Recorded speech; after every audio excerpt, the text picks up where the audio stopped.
എല്ലാവർക്കും നമസ്കാരം. ഇവിടെ മലപ്പുറത്ത് നല്ല മഴയാണ്. ഒരാഴ്ചയായി മഴ തുടങ്ങിയിട്ട്. ഞായറാഴ്ച വരെ മഴ ഉണ്ടാവും എന്നാണ് പ്രവചനം. എന്തായാലും ഓരോ ദിവസം കൂടുന്തോറും മഴ നല്ല ശക്തി പ്രാപിച്ചു വരികയാണ്.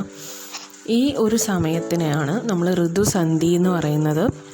അതായത് ഒരു ഋതുവിൽ നിന്ന് അല്ലെങ്കിൽ ഒരു സീസണിൽ നിന്ന് നെക്സ്റ്റ് സീസണിലേക്ക് മാറുമ്പോൾ ഉണ്ടാകുന്ന ഒരു ജംഗ്ഷൻ പീരീഡിനെയാണ് ഋതുസന്ധി എന്ന് പറയുക. ഒരു ഋതുവിൻ്റെ അവസാനത്തെ ഏഴ് ദിവസവും നെക്സ്റ്റ് വരുന്ന ഋതുവിൻ്റെ ആദ്യത്തെ 7 ദിവസവും.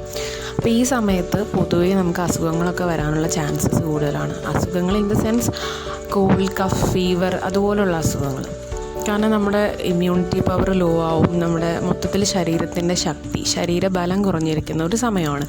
പിന്നെ പെട്ടെന്ന് തണുപ്പിൽ നിന്ന് നേരെ വെയിലിലേക്കാണ് നമ്മൾ പോകുന്നത്. വർഷ ഋതുവിൽ നിന്ന് ശരത് ഋതുവിലേക്കുള്ള ഒരു സഡൻ ചേഞ്ച് വരുമ്പോൾ അതിനിടയ്ക്കുള്ള ആ ജംഗ്ഷൻ പീരീഡിൽ നമുക്ക് ഇതുപോലുള്ള അസുഖങ്ങൾ വരാനുള്ള ചാൻസസ് ഉണ്ട്. ഇത് ഓരോ ഋതുസന്ധിയിലും ഓരോ സീസൺ ചേഞ്ച് വരുന്ന ജംഗ്ഷനിലും ഇതുപോലുള്ള ചില ആളുകൾക്ക് സ്ഥിരമായിട്ട് നീർക്കെട്ടിൻ്റെ പ്രശ്നങ്ങൾ പറയാറുണ്ട്. അതൊക്കെ ഈ ഒരു സമയത്ത് ഉണ്ടാകുന്ന ചേഞ്ചസ് ആണ്. അപ്പോൾ അതിനെ പ്രതിരോധിക്കാൻ വേണ്ടി ഈ സമയത്ത് നമ്മൾ കുളി കഴിഞ്ഞ ശേഷം രാസ്നാദി ചൂർണം നെറുകിലിടുക. അതുപോലെ എപ്പോഴും തിളപ്പിച്ച വെള്ളം മാത്രം കുടിക്കാൻ ഉപയോഗിക്കുക. അല്ലെങ്കിൽ എന്തെങ്കിലും കോൾഡിൻ്റെയോ കഫിൻ്റെയോ ഒക്കെ സിംറ്റംസ് കാണുമ്പോൾ തന്നെ ഒരു നുള്ളു മഞ്ഞൾപ്പൊടിയും കുറച്ച് തുളസിയിലയൊക്കെ ഇട്ടിട്ട് ആവി പിടിക്കുക. അതുപോലുള്ള കാര്യങ്ങളൊക്കെ ഈ സമയത്ത് ചെയ്യാവുന്നതാണ്. പിന്നെ നമ്മൾ കുടിക്കാൻ ഉപയോഗിക്കുന്ന വെള്ളത്തിൽ നിങ്ങൾ സ്ഥിരമായിട്ട് ഉപയോഗിക്കുന്ന എന്തെങ്കിലും ദാഹശമനി കൂട്ടുണ്ടാവും. അത് ചേഞ്ച് ചെയ്യേണ്ട ആവശ്യമില്ല. അതിൻ്റെ കൂടെ ഒരു ചെറിയ കഷ്ണം ചുക്കും 3-4 തുളസിയിലയൊക്കെ ചേർത്ത് തിളപ്പിക്കുക. അതല്ലെങ്കിൽ ഇപ്പോൾ ആയുഷ് ക്വാദ് എന്ന് പറഞ്ഞിട്ട് നമ്മുടെ ആയുഷ് മിനിസ്ട്രി ഈ കോവിഡുമായി റിലേറ്റ് ചെയ്ത് ഇമ്മ്യൂണിറ്റി ബൂസ്റ്റ് ചെയ്യുന്നതിന് വേണ്ടി പുറത്തിറക്കിയിട്ടുള്ള ഒരു ഫോർമുലയാണ് ആയുഷ് ക്വാദ്. അതിപ്പോൾ എല്ലാ ആയുർവേദ കടകളിലും കിട്ടിത്തുടങ്ങിയിട്ടുണ്ട്, ഫാർമസികളിൽ അവൈലബിൾ ആണ്. അത് വാങ്ങിച്ചിട്ട് 1 ടീസ്പൂൺ, അതായത് 5 ഗ്രാമൊക്കെ മതിയാവും, ചേർത്ത് വെള്ളം തിളപ്പിച്ച് കുടിക്കുക.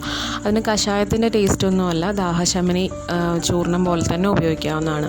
അപ്പോൾ ഇങ്ങനെയുള്ള കാര്യങ്ങളൊക്കെ ഈ സമയത്ത് ശ്രദ്ധിക്കുന്നത് ഇതുപോലുള്ള അസുഖങ്ങൾ വരാതിരിക്കാൻ വളരെ നല്ലതാണ്. അപ്പോൾ ഈ ഒരു സമയത്ത് നിങ്ങൾക്ക് ഉപകാരപ്പെടുന്ന ഒരു റെസിപ്പി തന്നെയാണ് ഇന്ന് നമ്മൾ ചെയ്യാൻ പോകുന്നത്. ഈ കാണുന്ന പ്ലാന്റ് വെച്ചിട്ടുള്ള ഒരു സിമ്പിൾ ചട്നിയാണ് ഇന്ന് നമ്മൾ ഉണ്ടാക്കുന്നത്, അല്ലെങ്കിൽ ചമ്മന്തി. അപ്പോൾ ഇതിനെയാണ് നമ്മൾ കർപ്പൂരവല്ലി എന്ന് വിളിക്കുന്നത്. ഞങ്ങൾ പനിക്കൂർക്ക എന്നാണ് ഞങ്ങളുടെ നാട്ടിലൊക്കെ പറയുന്നത്. നമ്മൾ ശരിക്കും ഇതിൻ്റെ സാൻസ്ക്രിറ്റ് നെയിമാണ് കർപ്പൂരവല്ലി. പക്ഷേ നമ്മുടെ നാട്ടിലും കേരളത്തിലും ചില ഭാഗങ്ങളിൽ കർപ്പൂരവല്ലി എന്ന് ഈ പ്ലാന്റിനെ പറയുന്നുണ്ട്. അപ്പോൾ ഈ പ്ലാന്റിനെ ഐഡൻറ്റിഫൈ ചെയ്യാൻ അതിൻ്റെ ആ സ്മെല്ല് തന്നെ മതി. അത്രയും സ്ട്രോങ് ആയിട്ടുള്ള ഒരു സ്മെല്ലുള്ളൊരു പ്ലാന്റാണ്. പിന്നെ അതിൻ്റെ ലീവ്സ് നല്ല ഫ്ലഷിയാണ്, നിറയെ വാട്ടർ കണ്ടൻ്റ് ഉള്ള ലീഫായിരിക്കും അതിന്. ഇത് വളരെ എളുപ്പത്തിൽ വളർന്നു വരുന്ന ഒരു ചെടിയാണ്. പ്രത്യേക പരിചരണമൊന്നും ആവശ്യമില്ല. നന്നായിട്ട് സൺലൈറ്റ് കിട്ടുന്ന എവിടെയെങ്കിലും കുഴിച്ചിട്ടാൽ വലിയ പരിചരണമൊന്നും ഇല്ലാണ്ട് തന്നെ വളർന്നോളും. അപ്പോൾ എല്ലാവരുടെയും അടുക്കളത്തോട്ടത്തിൽ മസ്റ്റായിട്ടും ഉണ്ടാവേണ്ട ഒരു പ്ലാന്റാണത്. അപ്പോൾ നമുക്ക് റെസിപ്പിയിലേക്ക് കടക്കാം. വളരെ ഈസി ആയിട്ട് ഉണ്ടാക്കാൻ പറ്റുന്ന ഒരു ചമ്മന്തിയാണിത്. പനിയും ജലദോഷമൊക്കെ ഉള്ളപ്പോൾ നമുക്ക് സാധാരണ വായിൽ രുചി ഉണ്ടാവില്ല. അപ്പോൾ ആ സമയത്ത് എന്തെങ്കിലും എരിവുള്ളതോ പുളിയുള്ളതോ അച്ചാറോ അങ്ങനെ എന്തെങ്കിലും കഴിക്കാനൊക്കെയാണ് തോന്നുക അല്ലേ. അപ്പോൾ ഈ എരിവുള്ള ചമ്മന്തിയിൽ തന്നെ നമ്മുടെ അസുഖം മാറ്റാനുള്ള മരുന്നും കൂടി ഉണ്ടെങ്കിൽ അത് നന്നായിരിക്കില്ലേ. അപ്പോൾ നമുക്ക് തുടങ്ങാം. ആദ്യം വേണ്ടത് ചിരകിയ തേങ്ങയാണ്. ഇതിലേക്ക് നമുക്ക് 1-2 ഇൻഗ്രീഡിയൻസും കൂടിയേ ചേർക്കണ്ടു. ആദ്യം നമ്മുടെ മെയിൻ ഇൻഗ്രീഡിയൻ്റ് ആയിട്ടുള്ള പനിക്കൂർക്ക ലീവ്സ്, പിന്നെ കുറച്ച് കറിവേപ്പില, ഇനി കാന്താരി മുളക്. ഇത് ആവശ്യത്തിന് ഉപ്പും കൂടി ചേർത്തിട്ട് നന്നായിട്ട് അരച്ചെടുക്കുക. സംഭവം റെഡിയാണ്. അപ്പോൾ നമുക്ക് ദഹനക്കേടുള്ള സമയത്തും പനിയും ജലദോഷവും ചുമയൊക്കെ ഉള്ള സമയത്തൊക്കെ ഇതുണ്ടാക്കി കഴിക്കാം. വയറിന് നല്ലതാണ്. അതുപോലെ ഇമ്മ്യൂണിറ്റി ബൂസ്റ്റ് ചെയ്യാനും നല്ലതാണ്. ചെറിയ കുട്ടികൾക്കും കൊടുക്കാവുന്നതാണ് എരിവ് കുറച്ചുണ്ടാക്കിയാൽ. അതുപോലെ ഈ പനിക്കൂർക്ക ലീവ്സ് വേറെ ഒരുപാട് അസുഖങ്ങൾക്ക് നല്ലതാണ്. ബോൺ ഹീലിങ്ങിന് നല്ലതാണ്, മൗത്ത് അൾസേഴ്സിന് നല്ലതാണ്, ഡയബറ്റിക് പേഷ്യൻസിന് ഡയബറ്റിക് ബ്ലഡ് ഷുഗർ ലെവൽ കുറയ്ക്കുന്നല്ല, പക്ഷേ അതുകൊണ്ടുള്ള കോംപ്ലിക്കേഷൻസ്, അവർക്ക് വൂണ്ടൊക്കെ കാലിൽ മുറിവൊക്കെ ഉണ്ടെങ്കിൽ അത് പെട്ടെന്ന് ഉണങ്ങാൻ ഹീലിങ്ങിന് പെട്ടെന്ന് സഹായിക്കും. പിന്നെ എക്സ്റ്റേണൽ ആപ്ലിക്കേഷനായിട്ട് ഡാൻഡ്രഫ് പോലുള്ള കണ്ടീഷൻസിലൊക്കെ ഉപയോഗിക്കാറുണ്ട്.